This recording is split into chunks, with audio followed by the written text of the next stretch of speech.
Welcome back to Crew Call. We want to wish everybody the very best. Be safe. Thank you to everybody out on the front lines. We appreciate everything that you're doing, as well as all the essential workers as well. We all know this from following sports. Organizations go through a period of time where you're reinventing yourself, you're reshaping yourself, you're looking for a change. And after Vince Carter, you know ultimately what happens with the Toronto Raptors. But I think something that was significant that happened during that time, Jack Armstrong, was bringing in the Hall of Famer, Wayne Embry.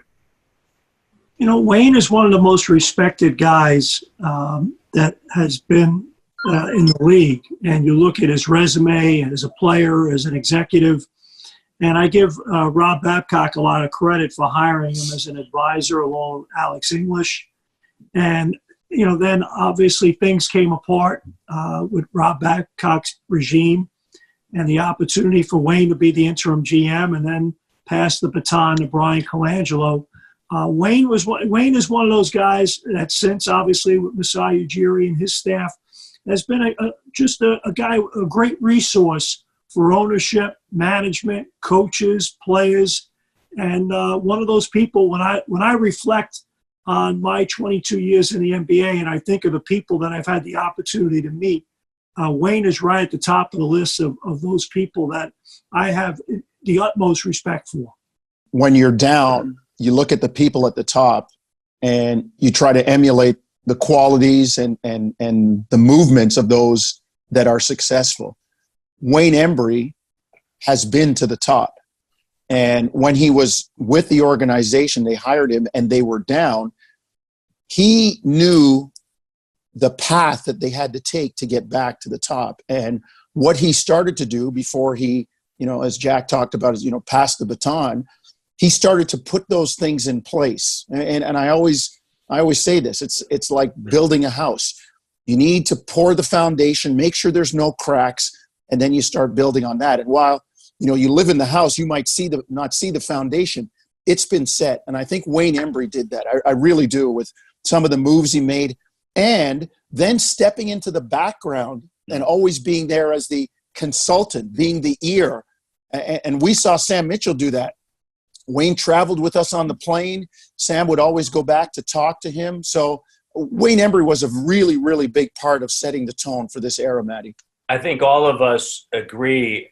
I think one of the great things that we saw during the postseason was Wayne up on stage. Yes. Wayne receiving his ring. I mean, all those things for somebody that has put so much time into this organization as just that voice and just somebody that's there. All of us in life need somebody where you can pick up the phone every now and again.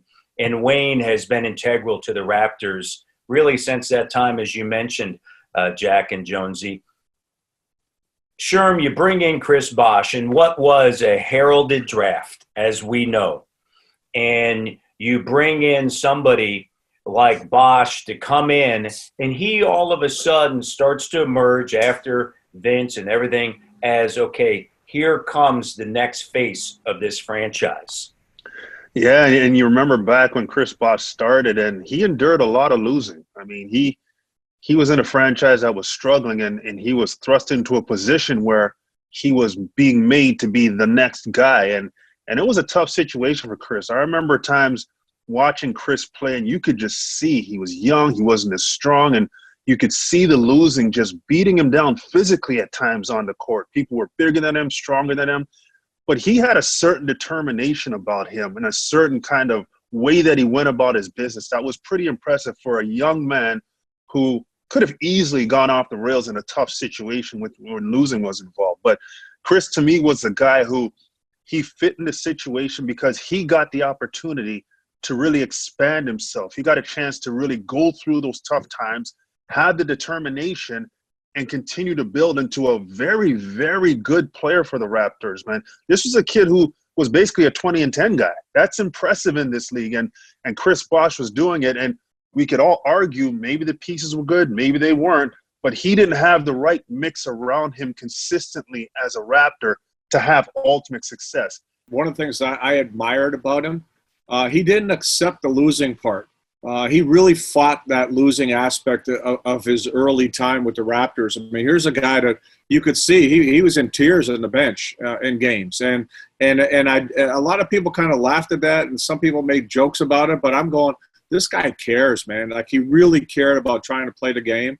He developed his body, worked on his body, and I'll tell you what. Now, one of our good friend Sam Mitchell just got hired by the G League to be a coach for the development teams that are coming in, young players. And I thought Sam Mitchell for Chris Bosh was tremendous. And he really was. He pushed Chris.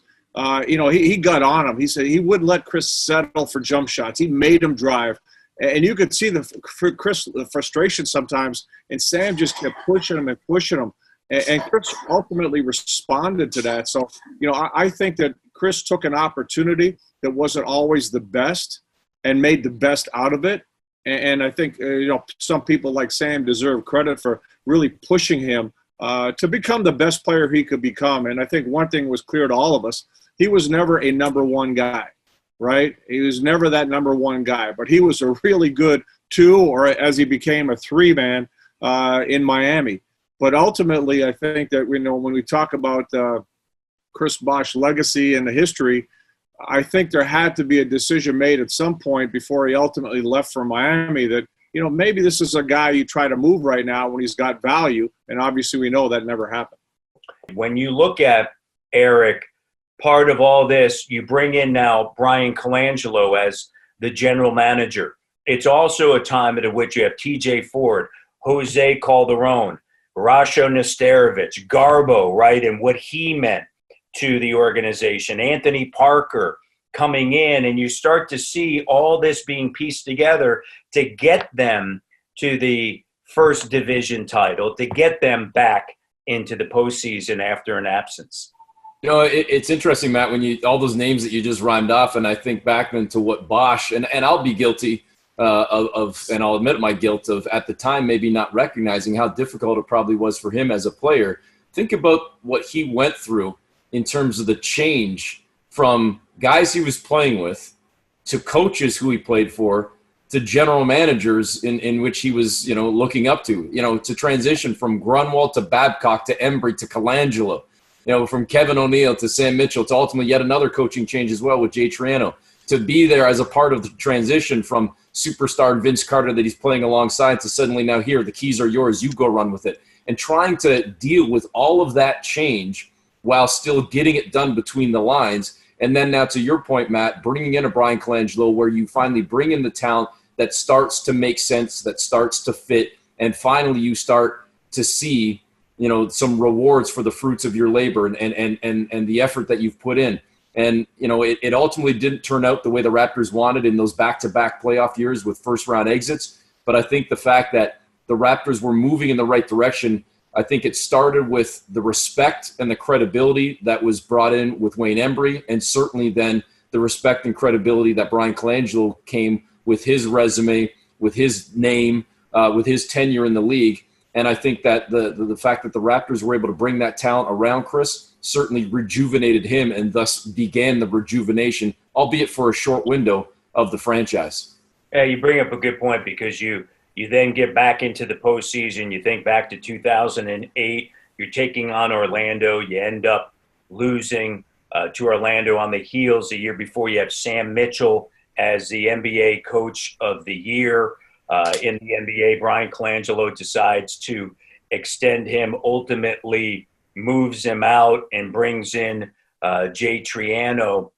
And Jack, when you think back, to this time, a figure in which you ultimately, have to bring up is Andrea Bargnani. And as we all know, it becomes a hot topic, right? Everybody has their opinions of Andrea. There's no doubt that the skill level was there. And I want to just bring up this point about, I think that draft, was there truly a number one? And I'll never forget having a conversation with Greg Popovich. This is when I was doing a TNT game, and I had a San Antonio game. and we talked about Tim Duncan and then obviously David Robinson. And he said, look, you have to get lucky. He goes, because when you have the number one pick, there has to be a true number one player in that draft. And so we know Andrea Bargnani becomes the number one overall pick. You have LaMarcus Aldridge, really good player. Rudy Gay, really good player. But anyway, it's an interesting theory, Jack. What is your take on the much maligned Andrea Bargnani and that timeline with Brian Colangelo?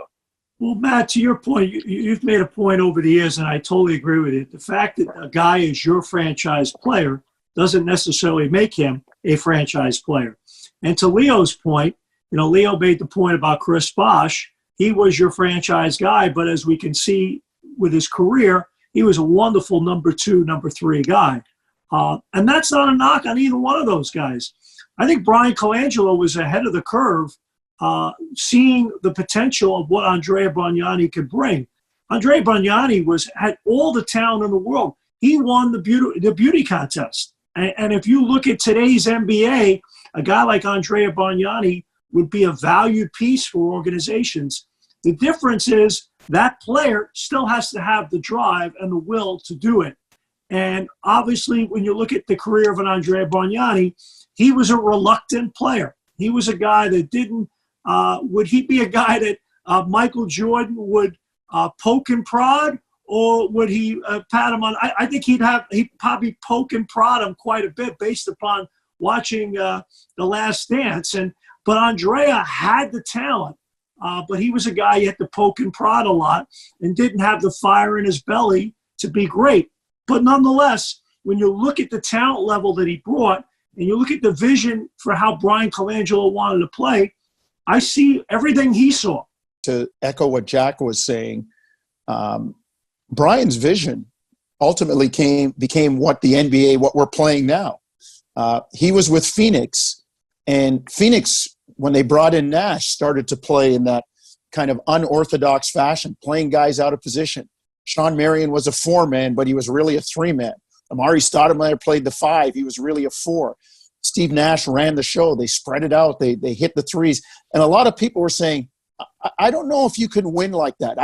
That's not the way we play, and that's not the way winning happens. And it was as if Brian kept saying, no, this works, and this is going to work, and it will be the future. And a lot of people didn't want to accept that. And I think Andrea, faults aside, was in that transitional time period of the way the league was going. And despite all of that, when Sam Mitchell got him to play, let's face it, guys, we were on the plane when the Raptors won a game in Orlando in December of 2006, and they were now 8-13. And I remember talking to Jim Todd. We got on the plane. I said, that was good tonight. That was really good. He said, we're getting better, Jonesy. And from that point, they win more games than anybody else. They go 39-21 coming home. They're in the playoffs, and suddenly things start to turn. And as you guys have made the points about Bosh, Chris was the leader and wanted to be the leader. And it's unfortunate that they didn't know that, how maybe unhappy he was having had 77 teammates over his tenure, that he was going to leave, because people talk about trading him. At the All-Star break, at the trade deadline, at that point in franchise history, the Raptors had the best record at the All-Star break. So I don't know if you could break it up then, Matty. Yeah, it's interesting because then you get into this whole, and it's totally understandable based upon where you are as an organization. Hey, let's go get some veteran pieces, right? Let's go get Jermaine. Right. Let's go get that rebounding. Let's go down this road. And then, Leo, as you know, season gets underway, doesn't go the way you necessarily want it to go. And then your former teammate from the Canadian national team starts that transition. Jay Triano now becomes the head coach of the Toronto Raptors. And we ultimately now start to see the organization, after a quick ascent, now all of a sudden you're now looking to rebuild and reshape the organization once again. Yeah, and for Jay Triano, he was put in a tough situation, right? Because they didn't give him any different than Sam had. when Sam was there. So all of a sudden he's supposed to, yeah, you want a different voice, but a different voice isn't always going to make a difference, right? And so I think, listening to what everybody's saying, that, you can look at Chris Bosh and his issues, or you can look at an Andrea Bargnani, and you can say, okay, well, if I'm going to keep Andrea, what am I going to put around him, right? And let's go to today's team where there's complementary pieces. There's glue guys. There's guys that compensate. And there was no compensation. People drilled Jose Calderon. Hey, you can't do this. You can't do that.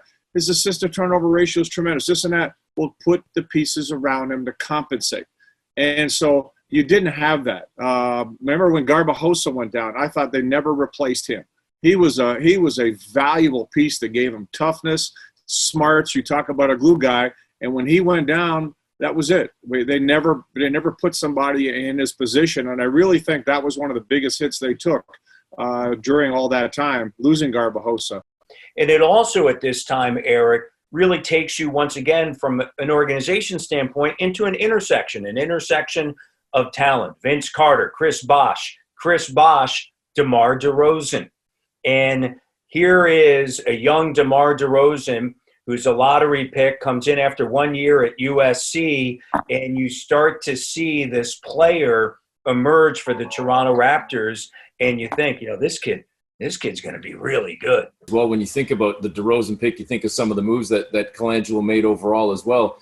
I look at that year where the Raptors finished 40-42, and Jack's good buddy Hito Turkoglu.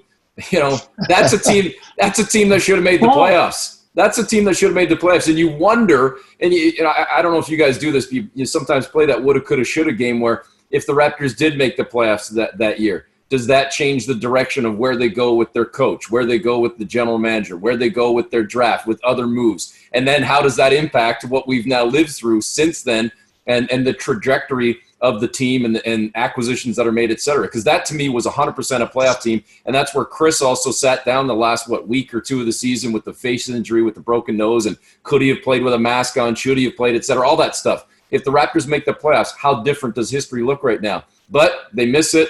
DeRozan, as you say, a young player. And you start to see the signs from DeMar at a young age where, and I'm sure it's something we'll address on our next episode too, the biggest thing that impressed me most was his work ethic and the fact that he just continued to put in the time, whether it was because he was, from Southern California, now suddenly in Canada for the first time and just throwing himself into the game more than ever before because it was a new country and new culture and everything else, whether it was just his commitment, his desire, whatever it may be, he was always working. And then as we saw from DeMar over the course of his career, came back every season with something new from the toolbox. Every year, it was something new that he was adding to his game. And that's what I respected and appreciated most about DeMar from a young age, was just that commitment to be better and to find ways to improve.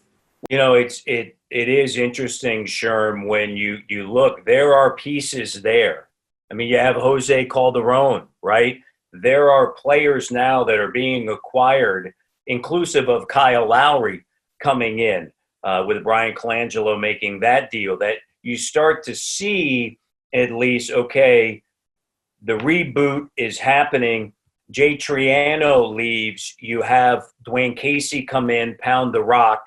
And that ultimately gets this organization headed to where it is today. Other moves have happened since then, and we'll certainly get into that.